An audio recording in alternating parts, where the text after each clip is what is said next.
अपवहन या अपवाह वेग की।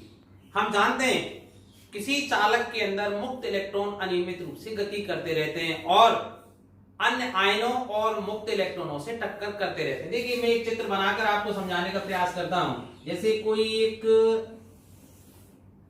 धात्विक चालक है भाई, मैं बहुत बड़ा बना रहा हूं इसको समझाने की दृष्टि से, ठीक है।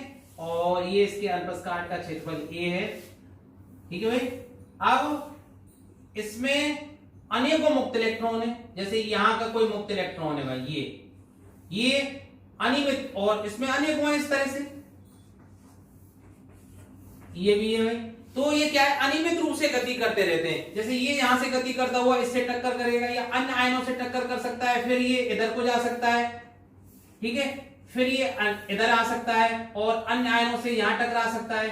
तो कहने का मतलब है किसी भी धात्विक चालक के अंदर जो इलेक्ट्रॉन होते हैं, मुक्त इलेक्ट्रॉन होते हैं, वो अन्य आयनों से और अन्य मुक्त इलेक्ट्रॉनों से टक्कर करते रहते हैं और अनियमित गति करते रहते हैं। अब आप कहेंगे सर इलेक्ट्रॉन चल रहे हैं, इलेक्ट्रॉनों का प्रवाह हो रहा है, तो क्या इस चालक से विद्युत का प्रवाह हो रहा है? नहीं हो रहा है। क्यों? क्योंकि विद्युत का प्रवाह किसे कहते हैं? किसी बिंदु से गुजरने वाले नेट आवेश के प्रवाह की दर। ध्यान रखना, जैसे ये बिंदु है, इससे अगर किसी समय टी में कितना नेट आवेश प्रवाहित हो रहा है, पर आप सोचिए इस बिंदु से, चाहे मैं इस बिंदु को ले लेता हूं, चलो इस बिंदु से कितना नेट आवेश एक निश्चित दिशा में प्रवाहित हो रहा है, वो क्या कहलाएगा? विद्युत धारा कहलाएगी। अब देखिए यहां देखिए बहुत से मुक्त इलेक्ट्रॉन यहां टक्कर करके इधर की ओर आ रहे हैं, ठीक है, और बहुत से इधर को आ रहे हैं। तो आप सोचिए आधे से ज्यादा इलेक्ट्रॉन इधर आ रहे हैं, आधे लगभग इधर जा रहे हैं, मतलब आधे इधर को जा रहे हैं, आधे इधर जा रहे हैं। तो मैं सीधी सी बात है, नेट जो प्रवाह होगा इलेक्ट्रॉनों का या नेट वेग होगा या नेट भाई इलेक्ट्रॉनों का अर्थात नेट आवेश का जो प्रवाह होगा वो क्या होगा? शून्य होगा। आधे इधर जा रहे हैं, आधे इधर जा रहे हैं, अर्थात वो बाहर निकल के तो जा ही नहीं रहे, अर्थात वहीं अनियमित जैग गति कर रहे हैं रैंडम रूप से, जिसको मतलब पिक आउट करना भी असंभव है।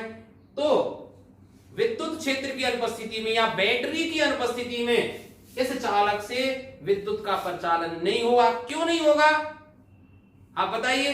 चाहे इलेक्ट्रॉन मुक्त इलेक्ट्रॉन गति कर रहे हैं, क्योंकि किसी भी बिंदु से जो नेट आवेश है या ठीक है नेट जो इनकी जो गति है वो कैसी है? शून्य। तो मैं क्या कह सकता हूं कि बाह्य विद्युत क्षेत्र की अनुपस्थिति में,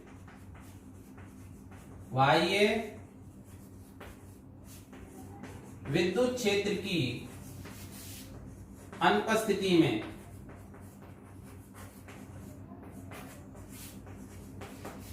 मुक्त इलेक्ट्रॉनों का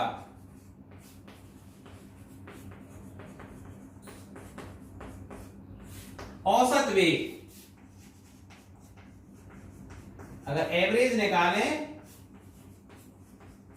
क्या होगा? शून्य होगा। अगर मैं मान लेता हूं कि यदि मुक्त इलेक्ट्रॉनों के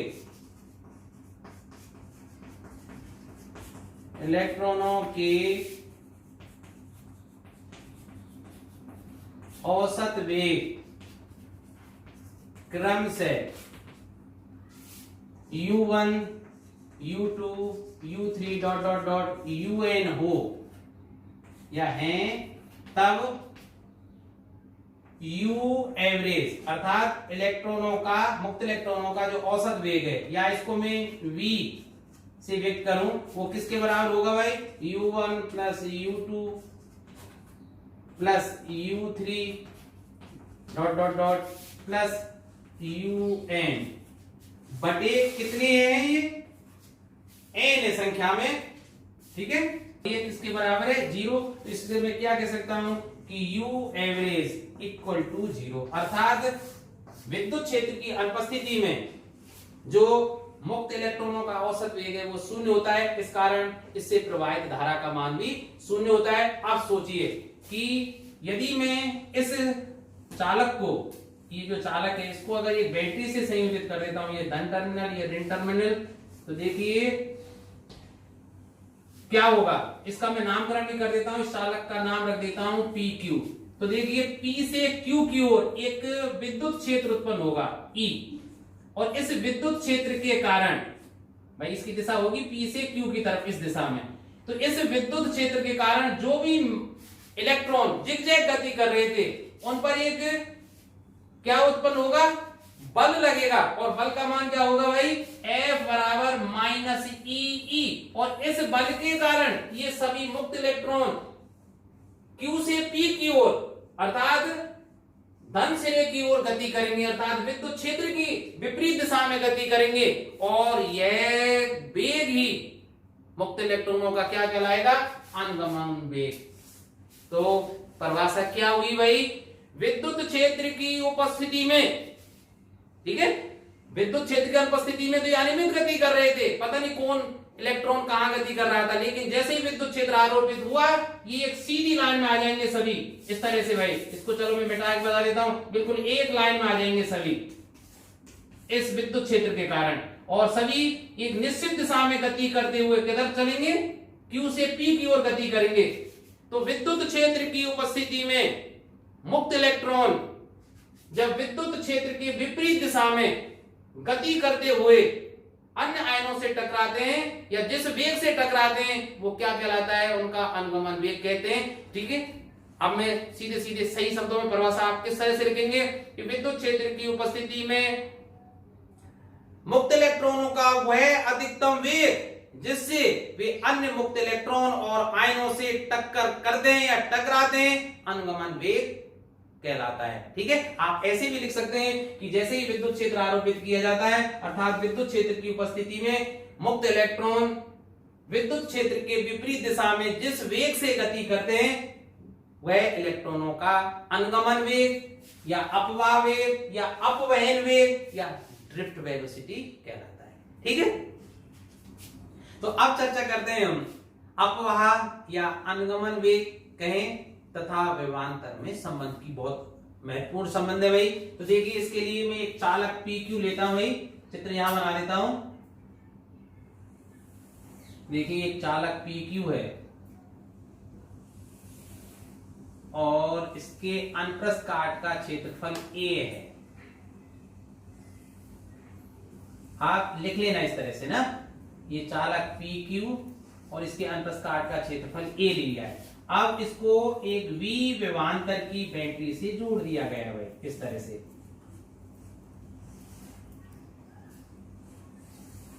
V वोल्टेज की बैटरी से इसको जोड़ दिया गया है। अब देखिए इस चालक पर जैसे ही V विभवांतर की बैटरी को लगाया जाता है तो इस पर एक विद्युत क्षेत्र उत्पन्न होगा जिसकी दिशा कहां होगी, हम जानते हैं विद्युत क्षेत्र की दिशा धन टर्मिनल से धन सिरे से ऋण सिरे की ओर होती है। तो विद्युत क्षेत्र जो E उत्पन्न होगा वो इस दिशा में होगा, P से Q की दिशा में उत्पन्न होगा। यदि मैं चालक की लंबाई L मान लेता हूं, ठीक है, तो मैं क्या लिख सकता हूं भाई यहां कि L लंबाई के चालक पर V विभवांतर लगाने से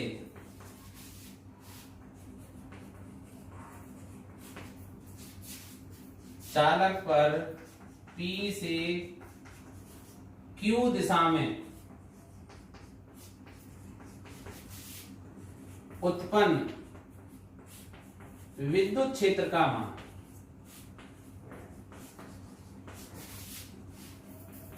अब हम जानते हैं विद्युत क्षेत्र को किससे व्यक्त करते हैं भाई, E से, और E बराबर क्या होता है V/D, अर्थात दोनों प्लेटों के बीच की दूरी। तो देखो V/D, तो ये धन टर्मिनल हुआ और ये ऋण टर्मिनल हुआ है, तो इन दोनों के बीच की दूरी कितनी है, चालक की लंबाई के बराबर, और चालक की लंबाई क्या है, L। ये समीकरण 1 भाई। अब देखिए भाई, चूंकि इस चालक में, अब सोचिए इस चालक में बहुत से मुक्त इलेक्ट्रॉन है, तो जैसे ही बैटरी का विभवांतर इस पर लगाया जाता है, विद्युत विभव लगाया जाता है, इस विद्युत क्षेत्र के कारण जितने भी मुक्त इलेक्ट्रॉन अनियमित रूप से जिगजैग गति कर रहे थे वो अनुगमन वेग Vd से Q से P की ओर गति करेंगे। क्यों गति करेंगे मैं बता देता हूं, इस तरह से इस दिशा में गति करेंगे, जितने भी हैं वो इस दिशा में गति करेंगे।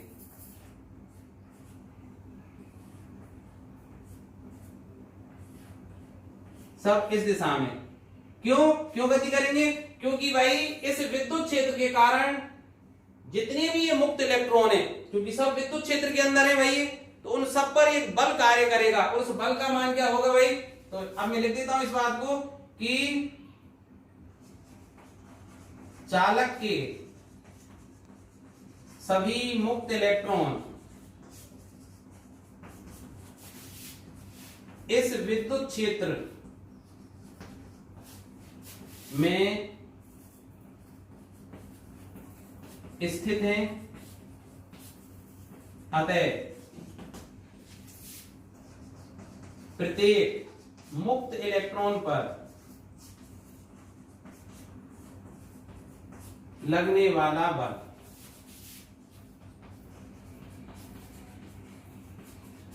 F बराबर माइनस ई। अब आप कहेंगे सर माइनस, भाई इलेक्ट्रॉनों पर लग रहा है और वो कहां लग रहा है? विद्युत क्षेत्र के विपरीत दिशा में, क्योंकि F व E दोनों कैसे हैं? परस्पर विपरीत हैं, इसलिए माइनस का चिन्ह लगाया भाई, ध्यान रखना। ये समीकरण 2। अब देखिए भाई, इस बल के कारण ये इलेक्ट्रॉन Q से P की ओर गति करते हुए पूरा सर्किल पूरा करेंगे, अर्थात इलेक्ट्रॉन त्वरित होंगे। अब तो इलेक्ट्रॉनों पर लगने वाला त्वरण, इसलिए इन मुक्त इलेक्ट्रॉनों पर लगने वाला त्वरण या जिस बल से त्वरित होंगे लगने वाला त्वरण, तो A बराबर हम जानते हैं F बटे m होता है, तो F का मान हम लिख देंगे यहां से भाई माइनस ई बटे m। यहां m क्या है भाई? m क्या है? मास ऑफ इलेक्ट्रॉन, जो आप जानते हैं 9.1 इंटू 10 की पावर माइनस 31 किलोग्राम होता है। अब देखिए भाई ये आ गया। अब सोचिए, अब थोड़ा सा मैं आपको फिर बैक ले देता हूं। जब ये विद्युत क्षेत्र नहीं था तो ये इलेक्ट्रॉन अनियमित रूप से गति कर रहे थे, अन्य आयनों से और मुक्त इलेक्ट्रॉनों से ये टक्कर कर रहे थे, ठीक है। और दो टक्करों के बीच का जो समय वो क्या कहलाता है? विश्रांति काल, रिलैक्सेशन टाइम। और उसको किससे व्यक्त करते हैं? हम टो से व्यक्त करते हैं। बात आई ना समझ में? तो अब मैं क्या मान लेता हूं कि अगर विश्रांति काल या रिलैक्सेशन टाइम टो हो और न्यूटन की गति के प्रथम समीकरण से हम जानते हैं, प्रथम समीकरण क्या है भाई? v बराबर u प्लस ए टी। तो अब देखिए, जैसे ही बैटरी से इसको जोड़ा गया, जो इलेक्ट्रॉन अनियमित रूप से जिनके वेग की पता नहीं था गति कर रहे थे, लेकिन जैसे ही बैटरी से जोड़ा गया, इलेक्ट्रॉन अनुगमन वेग bd से, अनुगमन वेग को किससे व्यक्त करते हैं भाई? bd से व्यक्त करते हैं, ध्यान रखना भाई, ड्रिफ्ट वेलोसिटी। तो अनुगमन वेग bd से q से p की ओर गति कर रहे हैं। तो देखिए v के स्थान पर तो मैं क्या लिखूंगा? vd। बात आई ना समझ में? क्योंकि जैसे ही बैटरी से जोड़ा गया, इलेक्ट्रॉन अनुगमन वेग bd से गति करेंगे q से p की ओर। बात समझ लेना ध्यान से। u प्रारंभिक वेग, अर्थात जब बैटरी नहीं लगाई गई थी उस समय इलेक्ट्रॉनों का औसत वेग कितना था? u बराबर u एवरेज कितना था? 0। अभी मैंने 1 मिनट पहले बताया था, ठीक है। जब बैटरी से नहीं जुड़ी होता है ये चालक, ठीक है, ये चालक PQ जब बैटरी से नहीं जुड़ा हुआ था तो उस समय इसके समस्त मुक्त इलेक्ट्रॉनों का जो औसत वेग था वो क्या था? 0। क्योंकि कुछ इलेक्ट्रॉन किसी बिंदु पर ले आ रहे थे, कोई जा रहे थे, तो नेट चाल क्या थी? 0 थी, नेट वेग 0 था। अब ए यहां से रख देंगे भाई, और टी के स्थान पर हम विश्रांति काल टो रख देंगे, ठीक है। तो अब रख दीजिए भाई वी डी बराबर 0 प्लस ए का मान रखेंगे माइनस ई अपॉन एम टो। तो इसका मतलब वी डी अर्थात अनुगमन वेग या अपवाह वेग का मान क्या आ गया भाई? माइनस ई अपॉन एम टू। और ये समीकरण 3। अब देखिए इसको आपको याद रखना है, बहुत महत्वपूर्ण सूत्र है भाई। अनुगमन वेग का क्या मान है भाई, माइनस ई अपॉन एम टू। ई क्या है, charge of electron, e electric field, m mass of electron और टो क्या है, रिलैक्सेशन टाइम, विश्रांति काल। ठीक है, कहीं कहीं किताबों में, हिंदी वालों में क्या लिखा हुआ है, श्रांति काल लिखा हुआ है, तो आप देख लेना आपकी किताब में क्या लिखा हुआ है।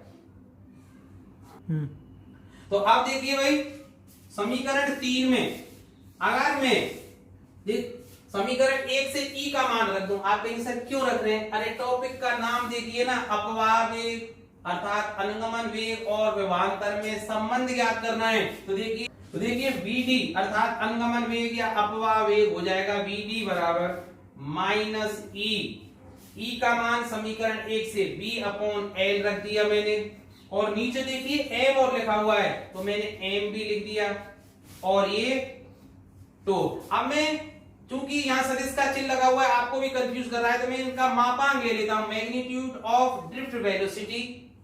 तो इसका भी मैं मैग्नीट्यूड ले लेता हूं, तो ये सीधे सीधे क्या हो जाएगा भाई, E V upon M L two. ठीक है, अब आप सोचिए E is a constant 1.6 into 10 की power -19, M mass of electron 9.1 गुणा 10 की घात -31 किलोग्राम, एल चालक की लंबाई ये भी फिक्स है भाई, टो श्रांति काल, दो टक्करों के बीच का समय ये भी फिक्स है, एप्लाइड वोल्टेज को हम चेंज कर सकते हैं। ठीक है भाई, तो इसका मतलब इससे क्या निष्कर्ष निकला, ये सब स्थिर राशियां हैं, तो मैं क्या लिख सकता हूं कि Vd is proportional to V, अर्थात इलेक्ट्रॉनों का, मुक्त इलेक्ट्रॉनों का जो अनुगमन वेग होता है वो आरोपित विभवांतर के समानुपाती होता है, ये बात ध्यान रखना। अर्थात जैसे जैसे बैटरी का विभव हम बढ़ाते जाएंगे वैसे वैसे इलेक्ट्रॉनों के अनुगमन वेग में क्या होगी, वृद्धि होगी। तो इस बात को ध्यान रखना कि अनुगमन वेग या अपवाह वेग लगाए गए विभवांतर के समानुपाती होता है।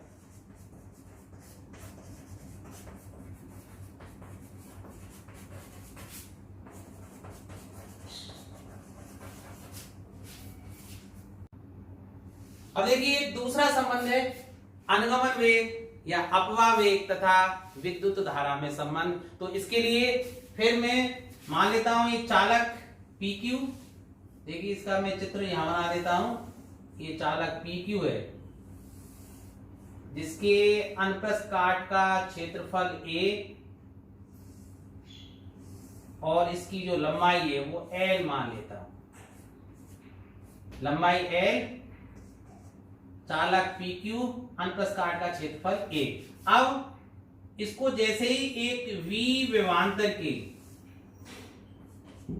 एक बैटरी से जोड़ा जाता है तो सोचिए क्या होगा भाई कि इस चालक में जो मुक्त इलेक्ट्रॉन पहले बैटरी को जोड़ने से पहले जो अनियमित रूप से जिगजैग गति कर रहे थे वो अब इस विभवांतर V के कारण एक निश्चित वेग Vd से Q सिरे से P सिरे की ओर गति करने लग जाएंगे। इस तरह से भाई इस जितने भी इलेक्ट्रॉन थे वो एक निश्चित इस तरह से सीधी रेखा में बिल्कुल Q से P की ओर इस तरह से गति करेंगे भाई।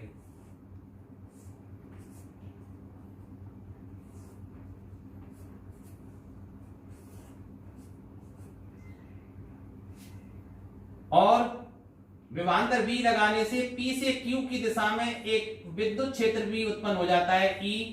ठीक है भाई, इस विद्युत क्षेत्र के कारण प्रत्येक इलेक्ट्रॉन पर, अब आप कहेंगे सर Vd वेग से जो इधर उधर गति करने वाले मुक्त इलेक्ट्रॉन से वो ऐसा क्या सुधार हो गया कि वो Q से P की ओर गति करने लग गए। भाई सीधी सी बात है, जैसे ही बैटरी से P और Q सिरे को जोड़ा गया तो P से Q की दिशा में एक विद्युत क्षेत्र E उत्पन्न हो गया। इस विद्युत क्षेत्र E के कारण प्रत्येक मुक्त इलेक्ट्रॉन जो चालक के अंदर था उस पर एक बल लगा F बराबर -EE।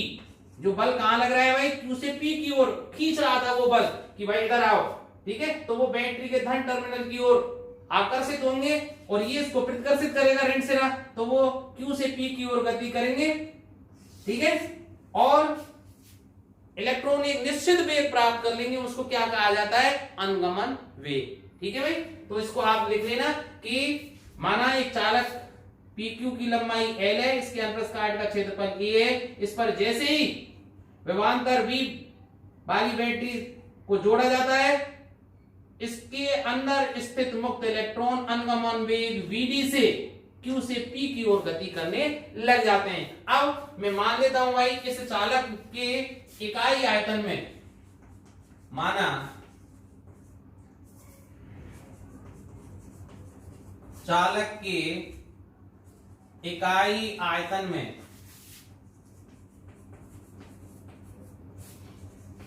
स्थित इलेक्ट्रॉनों की संख्या n है, इलेक्ट्रॉनों की संख्या n है। अब आप कहेंगे इकाई आयतन में स्थित इलेक्ट्रॉनों की संख्या, मैं दूसरे शब्दों में क्या कह सकता हूं? मान लेता हूं इस चालक का इलेक्ट्रॉनिक घनत्व या इलेक्ट्रॉन घनत्व क्या है? n है। तो अब मैं आपसे पूछना चाहूंगा भाई, तो इस पूरे चालक में स्थित इलेक्ट्रॉनों की संख्या क्या होगी? निकालिए, आप सोचिए जब तक। अतः पूरे चालक में स्थित इलेक्ट्रॉनों की कुल संख्या, इलेक्ट्रॉनों की कुल संख्या, और इलेक्ट्रॉनों की कुल संख्या को अगर मैं n मान लेता हूं, कैपिटल N, तो क्या होगा भाई? कैसे निकालेंगे इकाई आयतन में स्थित इलेक्ट्रॉनों की संख्या n? तो कुल आयतन में, अर्थात चालक का आयतन गुणा इलेक्ट्रॉन घनत्व। ठीक है भाई, तो कैसे लिख सकता हूं? चालक का आयतन, भाई चालक का आयतन कितना है? ठीक है, और इकाई आयतन में इलेक्ट्रॉनों की संख्या क्या है भाई? इकाई आयतन में इलेक्ट्रॉनों की संख्या। अब देखिए, सोचिए, चालक कैसा है? बेलनाकार, और बेलन का आयतन क्या होता है? आधार का क्षेत्रफल गुणा ऊंचाई, यही होता है ना, आधार का क्षेत्रफल गुणा ऊंचाई। और आधार का क्षेत्रफल क्या है? अनुप्रस्थ काट का क्षेत्रफल A।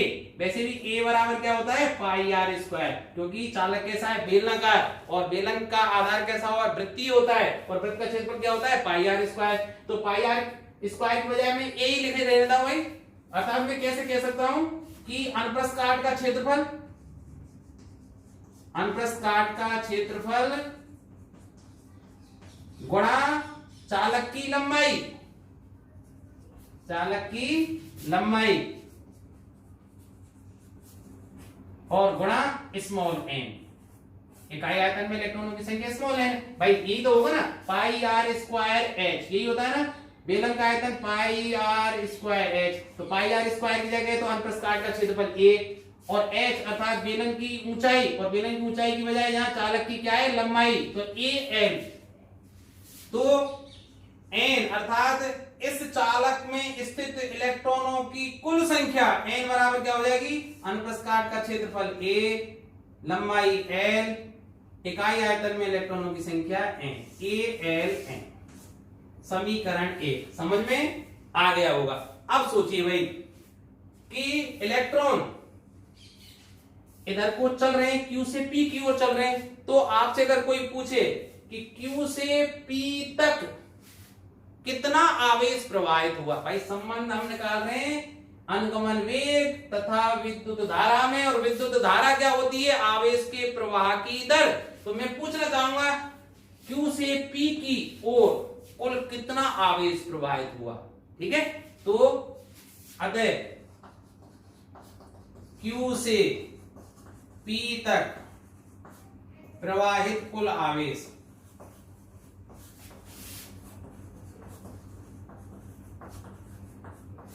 Q बराबर क्या होगा? कितने इलेक्ट्रॉन है टोटल? n।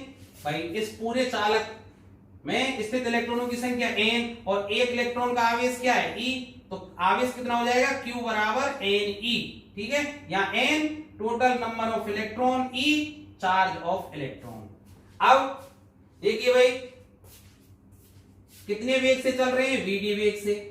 यदि यहां से कोई इलेक्ट्रॉन चला, मुक्त इलेक्ट्रॉन एल लंबाई को पार किया वीडी वेग से और उसने टी समय लिया, ठीक है। तो टी समय को मैं कैसे निकाल सकता हूं, यदि मुक्त इलेक्ट्रॉन, या सीधे से लिख सकते हैं कि मुक्त इलेक्ट्रॉनों को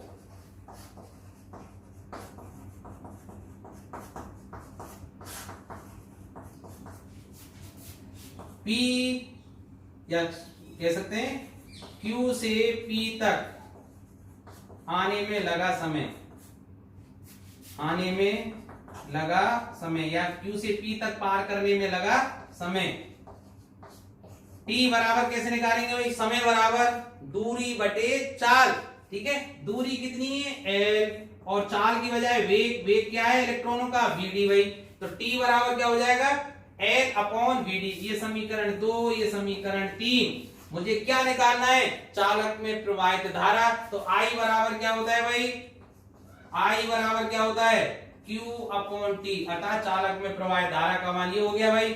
Q के स्थान पर मैं स्मॉल q इस्तेमाल कर सकता हूं भाई। तो Q का मान कितना है Ne, ठीक है।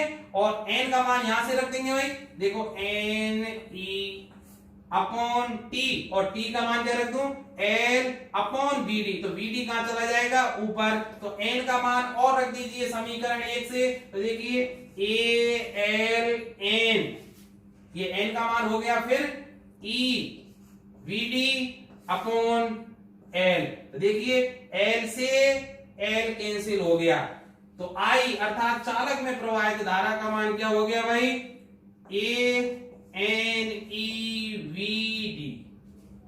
ठीक है। ANEVD, ये क्या है अनुप्रस्थ काट का क्षेत्रफल, चालक के अनुप्रस्थ काट का क्षेत्रफल। N इकाई आयतन में स्थित इलेक्ट्रॉनों की संख्या या इलेक्ट्रॉन घनत्व, E चार्ज ऑफ इलेक्ट्रॉन, और Vd drift velocity of free electron, अर्थात मुक्त इलेक्ट्रॉनों का अनुमंग वेग है Vd। ये समीकरण हुआ 4। अब देखिए साथ में मैं आपको धारा घनत्व और अनुगमन वेग में संबंध भी बता देता हूं। चलिए भाई, तो अगर मैं धारा घनत्व यहां से निकालना चाहूं तो J बराबर, ठीक है, क्या होता है I अपॉन A। I का मान देखिए ANEVD अपॉन A, ठीक है। I का मान तो समीकरण 4 से ही लिख दिया मैंने, ANEVD और अपॉन A। तो देखो A से ये कैंसिल हो गया, तो ये क्या हो गया NEVD। अब चूंकि नंबर ऑफ इलेक्ट्रॉन और इलेक्ट्रॉन पर स्थित आवेश स्थिरांक है, इसलिए मैं क्या लिख सकता हूं कि J is proportional to Vd, अर्थात धारा घनत्व का मान भी इलेक्ट्रॉनों के अपवाह वेग के समानुपाती होता है, अर्थात इलेक्ट्रॉनों की ड्रिफ्ट वेलोसिटी जितनी ज्यादा होगी उतना ही इलेक्ट्रॉनों का या किसी बिंदु से गुजरने वाले आवेश का मान ज्यादा होगा, और आवेश का मान ज्यादा होगा तो उतना ही धारा घनत्व अधिक होगा। अर्थात कह सकते हैं कि धारा घनत्व का जो मान है वो इलेक्ट्रॉनों के अनुगमन वेग के समानुपाती होता है। इसी को मैं अगर आगे बढ़ाना चाहूं तो देखिए, इसको मैं समीकरण 5 कह देता हूं। हम पहले जान चुके हैं कि Vd का जो मान होता है, इससे पहले जब मैंने अनुगमन वेग अर्थात अपवाह वेग और विभवांतर में संबंध बताया था इससे पहले वाले वीडियो में, तो आप जान चुके हैं कि अनुगमन वेग का मान जो होता है Vd बराबर क्या होता है E अपॉन m2, यही होता है ना। तो इस मान को रख दीजिए समीकरण 5 में। तो समीकरण 5 क्या हो जाएगा कि J बराबर, तो देखिए Ne, ठीक है। अब Vd का मान इसको लिख देता हूं, तो E फिर आ गया तो E square, E relaxation time है 2 अपॉन m, ठीक है। अब देखिए मैं एक चीज करता हूं, आप आगे पढ़ेंगे इसी में कि सिग्मा अर्थात चालकता, चालकता का जो मान होता है वो किसके बराबर होता है n E square 2 upon m के। तो देखिए n E square 2 upon m, इन सब के स्थान पर क्या लिख सकता हूं मैं सिग्मा। तो J बराबर क्या हो गया सिग्मा E, समीकरण 6। तो एक अलग संबंध आ गया, धारा घनत्व बराबर क्या हो गया सिग्मा E के। अब देखिए इसी में एक चीज और मैं आपको बता देता हूं, गतिशीलता, मोबिलिटी।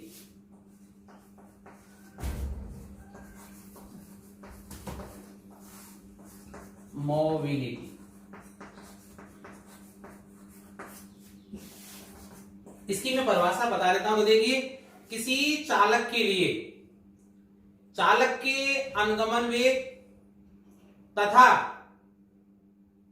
चालक के अंदर विद्युत क्षेत्र का अनुपात एक स्थिर संख्या प्राप्त होती है और इस स्थिर संख्या को नाम दिया गया इलेक्ट्रॉनों की गतिशीलता। ध्यान से सुना आपने, दोबारा से सुन लीजिए कि किसी चालक के लिए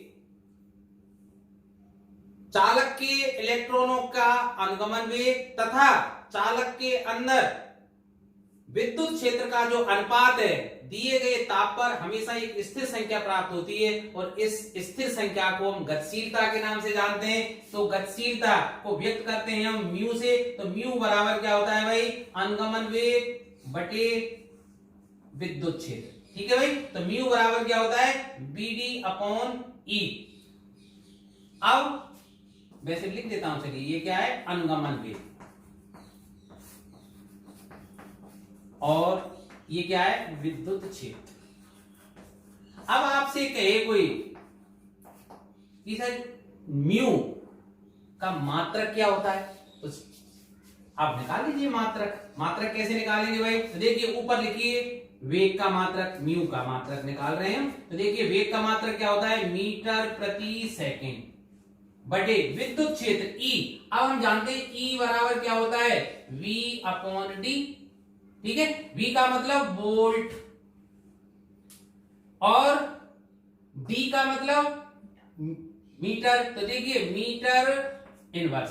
ठीक है, अब देखिए मीटर इनवर्स ऊपर जा रहा है तो मीटर इसका स्क्वायर हो जाएगा ना, मीटर ये घात 1 और ये ऊपर आ जाएगी मीटर स्क्वायर और S इनवर्स और V इनवर्स, या क्या कह सकता हूं मैं, मीटर स्क्वायर प्रति वोल्ट इंटू सेकेंड।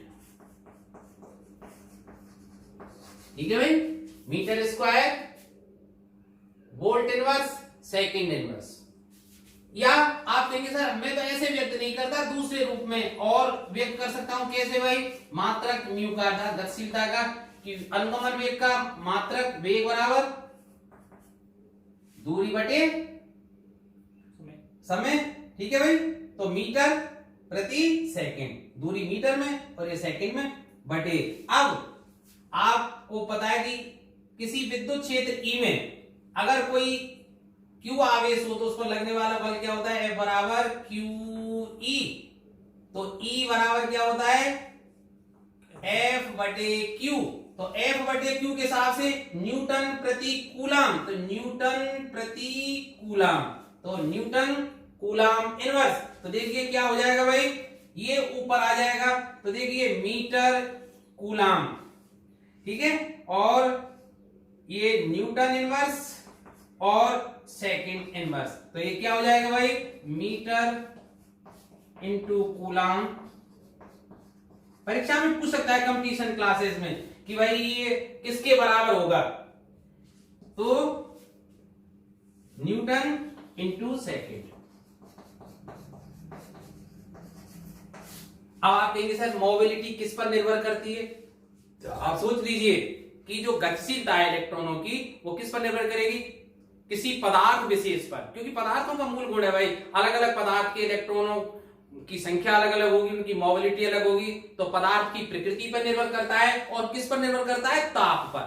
ठीक है, तो दो चीजों पर निर्भर करता है, पदार्थ की प्रकृति और ताप पर यह निर्भर करता है। अब देखिए यहां से आपने एक संबंध सीख लिया कि अनुगमन वेग BD बराबर क्या होता है, म्यू ई, अर्थात अनुगमन वेग बराबर क्या होगा, गतिशीलता गुणा एप्लाइड इलेक्ट्रिक फील्ड।